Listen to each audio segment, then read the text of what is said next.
The Economy of Commissary, How Smuggled Candy Created Millionaires on Rikers Island.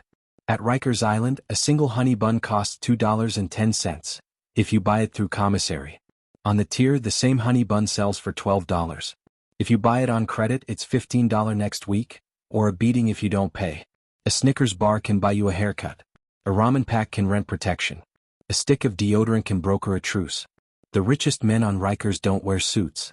They run what economists call closed-circuit markets, systems where scarcity breeds innovation and profit grows out of hunger.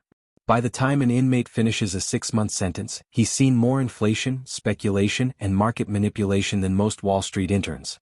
And in a place with no money, no ownership, and no freedom, the only true currency is desperation. This is the Economy of Commissary, How Smuggled Candy Creates Millionaires in a City Jail Built to Break Them. Rikers Island is not just a jail. It's a functioning economy, one that mirrors the logic of capitalism under conditions of total control. The city provides the architecture, deprivation provides the demand. The commissary, that small, government-approved store behind bulletproof glass, becomes the beating heart of survival. Within it, every item becomes a financial instrument. A honey bun is a bond. A soup pack is a stock option. A phone card is real estate. Around these microtrades, a shadow network emerges, part smuggling ring, part hedge fund, part feudal fiefdom. The result is what anthropologists call carceral capitalism, a self-sustaining economy of control, consumption, and coercion. This documentary will reveal how it works, who profits, who pays, and why a candy bar can hold more power than the Constitution. Trade in confinement is as old as confinement itself. But at Rikers Island, the commissary system took shape in the late 1970s, a response to riots over poor food and hygiene. To pacify inmates, the Department of Correction created the Inmate commissary system, run by civilian vendors under contract.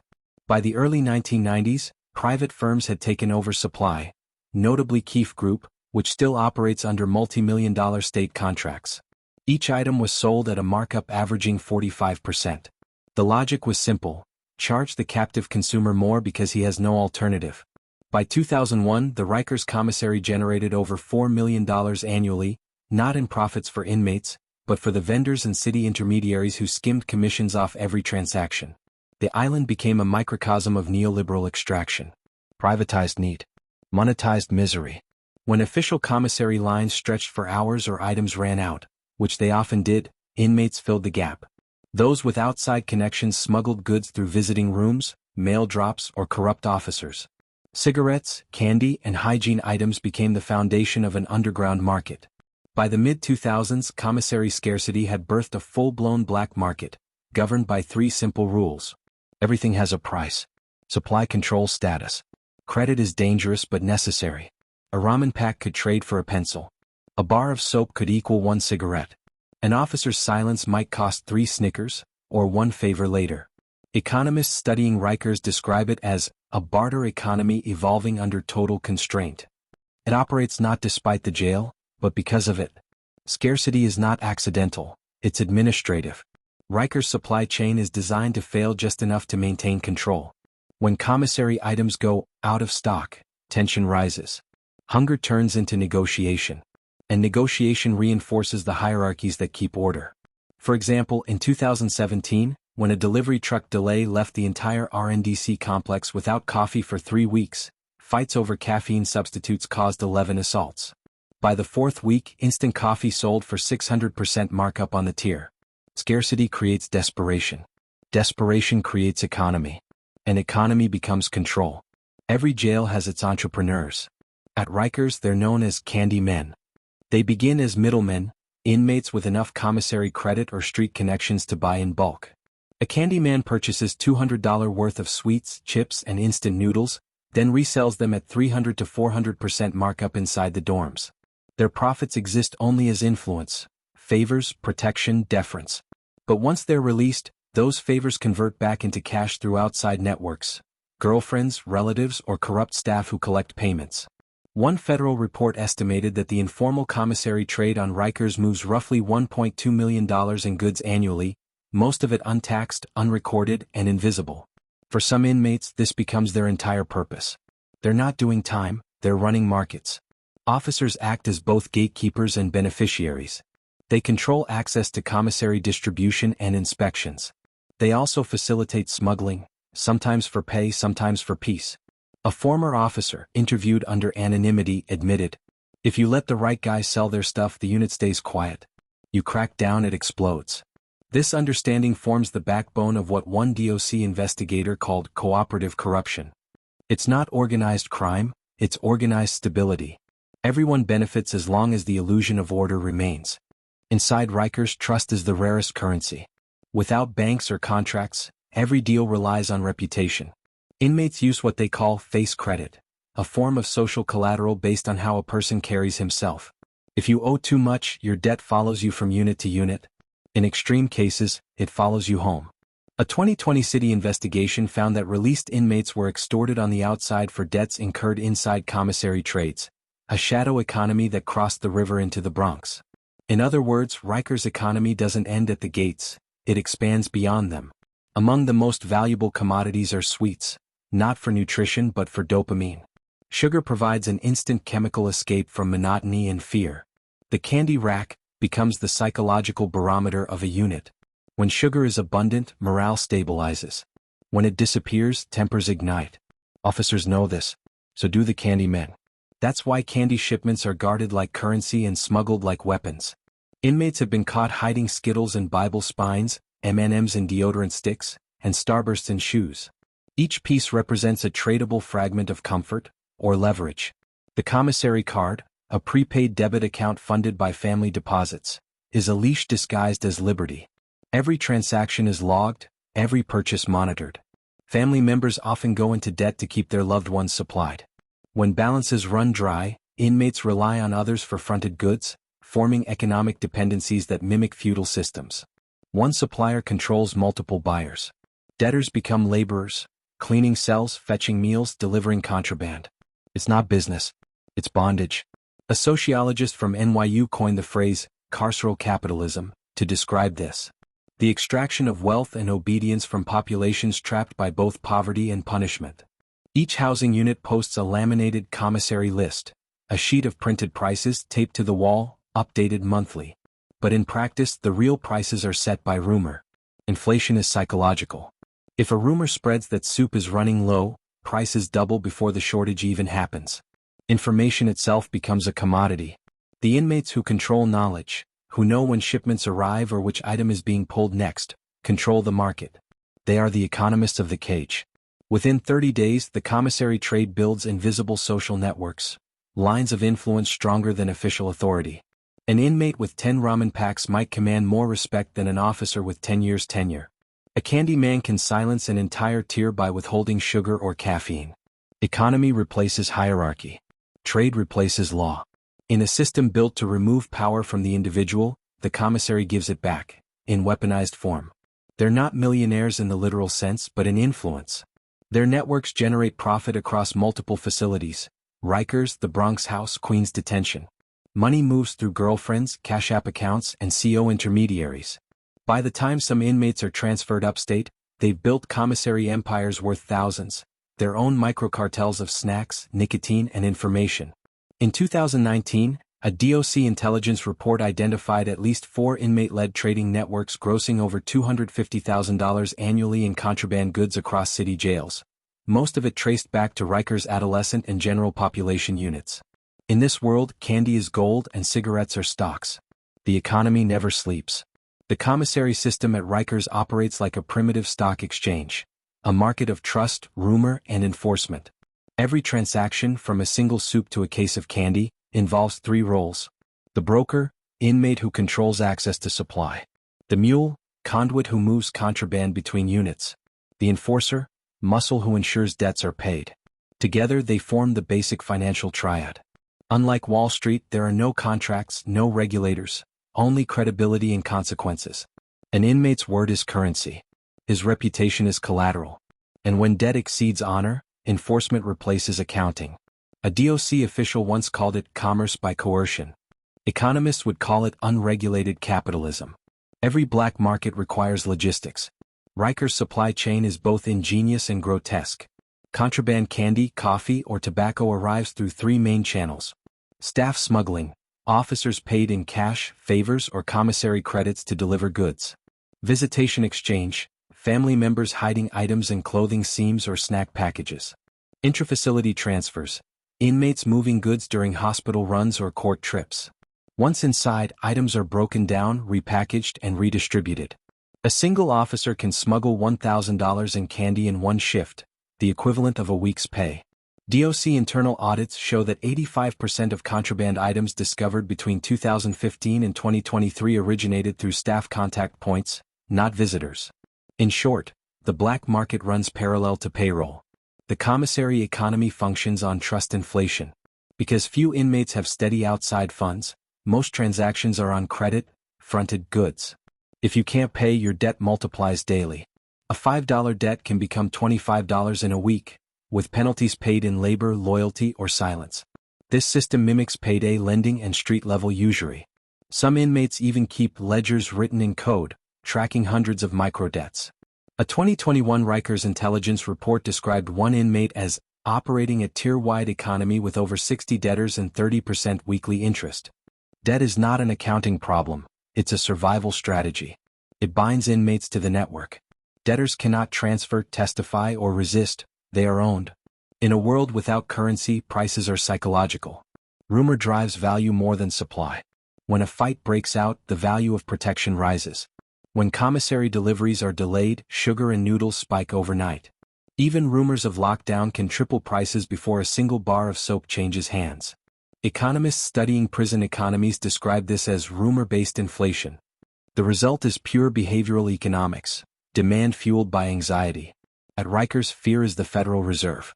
Not all wealth at Rikers comes from trade. Some comes from labor, janitorial, kitchen, laundry, or delivery work. Each task earns pennies per hour in official pay, but far more in unofficial privileges.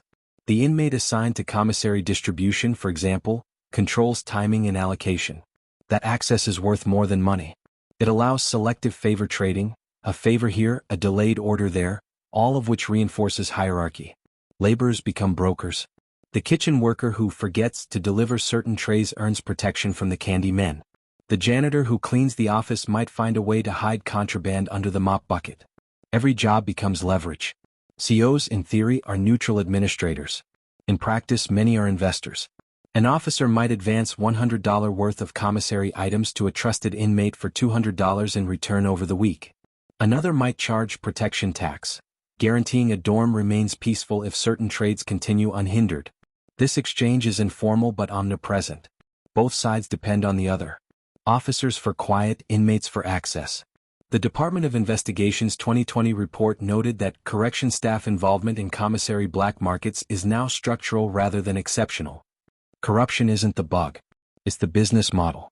The male and female facilities on Rikers produce different economies. In male units, dominance and intimidation control pricing. In female units, like the Rose M. Singer Center, emotional labor and barter prevail. Female inmates trade commissary for favors, cosmetics, and contraband phone access. A honey bun might buy a haircut, a pack of ramen a favor with a CO. The economics are softer but no less ruthless. Debts are enforced socially rather than physically. Information, affection, and protection replace violence as the tools of control. Even within captivity, capitalism adapts to gender. By 2021, inmates began using coded phone deposits and digital payment apps through outside contacts. Instead of trading goods physically, they trade digital IOUs, verified through girlfriends, family, or corrupt intermediaries. An inmate might call his girlfriend, instruct her to send $30 via Cash App to another inmate's contact. That transfer serves as settlement for a commissary trade. Economists call this off-site liquidity. Rikers inmates call it crypto. The amounts are small but the implications enormous. For the first time, the jail's black market has merged with the global financial system. In every economy, someone collects. At Rikers, that someone is the informal unit boss. He imposes a tax, usually one item per 10 traded, as protection money. That tax is redistributed to his enforcers and lieutenants. The effect mirrors feudalism, a hierarchical economy maintained through tribute. Even the DOC's attempts to break these hierarchies by transferring problem inmates only spread the system wider, like scattering seeds. One warden likened it to trying to dissolve a gang by moving the bank. At its core, Every price at Rikers is built on fear. The less safety an inmate feels, the more he's willing to pay for comfort, food, cigarettes, or protection. Safety becomes the most expensive commodity. When officers stage surprise raids, prices drop briefly, a market correction caused by panic and confiscation. But as soon as order resumes, prices rebound higher. Fear, therefore, isn't a flaw in the system. It's the fuel. Every beating, every rumor, every lockdown acts as a stimulant for trade. The violence doesn't disrupt the market, it drives it. The top traders, the so-called candy men, are more than hustlers. They are micro-capitalists, behavioral economists, and autocrats rolled into one. They keep ledgers in their heads, observe consumption patterns, adjust prices in real time. They know when a man's desperation peaks, when he'll overpay, when he's bluffing. They trade not in goods but in human weakness. Psychologists studying prison hierarchies refer to them as dominance entrepreneurs. They understand the one constant truth of confinement. Every soul has a price if you learn how to calculate it. Here lies the most disturbing revelation. The Rikers commissary economy doesn't just coexist with the official system, it stabilizes it. Every warden, officer, and administrator depends on the black market to keep inmates occupied, pacified, and predictable. When inmates are busy trading, they're not rioting. When they're investing in scarcity, they're invested in survival. In other words, contraband is cheaper than reform. The commissary market becomes a self-regulating mechanism for social control. A former DOC deputy commissioner described it privately as the cheapest peacekeeping program the city ever built. Money doesn't stay on the island. Every dollar that enters through family deposits, smuggling, or staff corruption eventually flows outward, to private vendors, correction unions, or third-party financial platforms. Families pay in, corporations cash out. The inmate economy becomes a feeder vein for municipal capitalism. Between 2014 and 2023, Keefe Group and similar contractors generated over $45 million from Rikers commissary contracts alone, all funded by inmates' families and friends. The island in this sense is not a prison. It's a refinery, converting despair into revenue. Inside this machinery, morality becomes a liability. The inmate who refuses to trade, the officer who reports smuggling, the administrator who pushes reform, all become threats to stability. The commissary economy rewards complicity.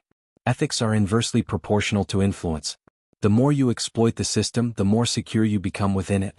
As one former inmate put it, on Rikers, being good gets you hungry. Being bad gets you full. Every institution reveals its truth in what it monetizes. At Rikers, the most valuable commodity isn't food or comfort or status. It's survival. The black market sells safety in discrete units. One snack, one favor, one nod of protection at a time. It's an economy built not on growth but on endurance. When the human instinct to survive becomes a tradable good, morality no longer applies. Prison doesn't rehabilitate, it reprograms. And the commissary is the operating system. Outside Rikers, the city condemns exploitation, monopoly, and profiteering. Inside Rikers, it depends on them. The state contracts private companies to supply overpriced commissary items, then punishes inmates for reproducing the same economic logic. Markups, debt, monopoly within confinement. It criminalizes on one hand and monetizes on the other. That paradox isn't accidental, it's structural. The commissary system isn't a symptom of corruption. It's a mirror of the American economy, a closed system of scarcity sustained by dependency. As one former warden told the New York City Board of Correction in 2022, the island runs on what the city refuses to acknowledge, an economy of need. Psychologists studying inmates post-release have found a recurring pattern. Former detainees think in markets. Every relationship, every interaction, every act of empathy becomes transactional. Trust is measured in favors. Love is measured in debt. A 2021 Columbia University study called this phenomenon economic trauma. Participants described feeling anxious in supermarkets, unable to make simple purchases without overanalyzing scarcity and exchange. Rikers doesn't just confine people, it rewires their cognitive map of value. Once survival becomes a trade, everything else becomes negotiable. The commissary economy doesn't vanish when the gates open, it migrates. Released inmates carry its logic into neighborhoods already saturated by poverty and informal economies. They create small trades, candy resales, corner hustles, local protection rackets, using the same methods they learned inside. The market expands invisibly across the Bronx, Queens, and Brooklyn like a second shadow of the city itself. In this way, the Rikers Commissary isn't an anomaly, it's an export. A model of microcapitalism taught through punishment and perfected through necessity. For every inmate who eats, a family sacrifices. Mothers wire commissary deposits, girlfriends sell belongings, grandmothers skip rent to send $20 orders. The external poor subsidize the internal poor. Between 2015 and 2023, New York City families spent an estimated $50 million funding commissary accounts. Money that could have gone to housing, education, or healthcare. The state outsources the cost of incarceration to those least able to pay for it. The commissary in this sense is not merely economic, it's predatory. As a 2018 Vera Institute report concluded, the prison commissary system functions as a regressive tax on poverty itself. Each time reformers attempt to tighten commissary oversight, by digitizing accounts, banning certain goods, or rotating suppliers, the market adapts. Control is always one step behind innovation. The Department of Correction treats the problem as a logistics failure. But the truth is deeper, it's a governance failure. When institutions rely on informal markets to maintain stability, they cease to be states and become proto-states. Systems of shadow governance where power flows through contraband instead of law. Rikers is no longer merely an island of incarceration. It is an island state, a black economy with its own hierarchy, currency, and enforcement. What happens when you strip away currency, property, and freedom, but leave behind the human instinct to accumulate? You get Rikers. A compressed simulation of the broader American economy. Privatized services. Weaponized debt. Extractive hierarchies disguised as opportunity. The commissary becomes a perfect capitalist model. Efficient, ruthless, self-perpetuating, and morally empty. In that sense, Rikers isn't a failure. It's a prophecy. The city's internal reports occasionally reference high-value commissary traders, inmates generating thousands of dollars per month through indirect sales. They operate like CEOs, managing risk portfolios, diversifying product lines, and outsourcing enforcement. These men are celebrated inside, condemned outside, but their behavior mirrors the market logic society rewards. One former inmate, released in 2020, described his realization this way. When I got out, I realized the game was the same, only the prices were different. He went on to open a corner store in Harlem, stocking the same items he once traded in commissary. He called it the Island Mart. The store turns a profit. The irony is complete. Every discussion about closing Rikers focuses on infrastructure, not ideology. But the island's economy will survive its demolition, because it's not physical. It's cultural. Until society redefines what it means to rehabilitate rather than commodify, the next facility, whether in Brooklyn or Queens, will reproduce the same cycle. The commissary trade teaches one enduring lesson. The system doesn't break people by accident. It teaches them to survive in the exact way the system itself survives, by extracting, exploiting, and adapting. That's not rehabilitation. That's indoctrination. In the commissary economy, the line between criminal and capitalist disappears. The officer smuggling candy for profit, the inmate selling it for protection, the city vendor billing families at inflated rates, all operate by the same creed. Take what you can, control what you must. This is what anthropologists call moral convergence. When the system's rules produce the same behavior in both captor and captive. Rikers doesn't merely contain crime. It manufactures it, through commerce. In the end, everything comes down to one final exchange, when an inmate leaves and the commissary account closes. The balance is refunded, usually a few dollars. But the debt remains social, psychological, generational.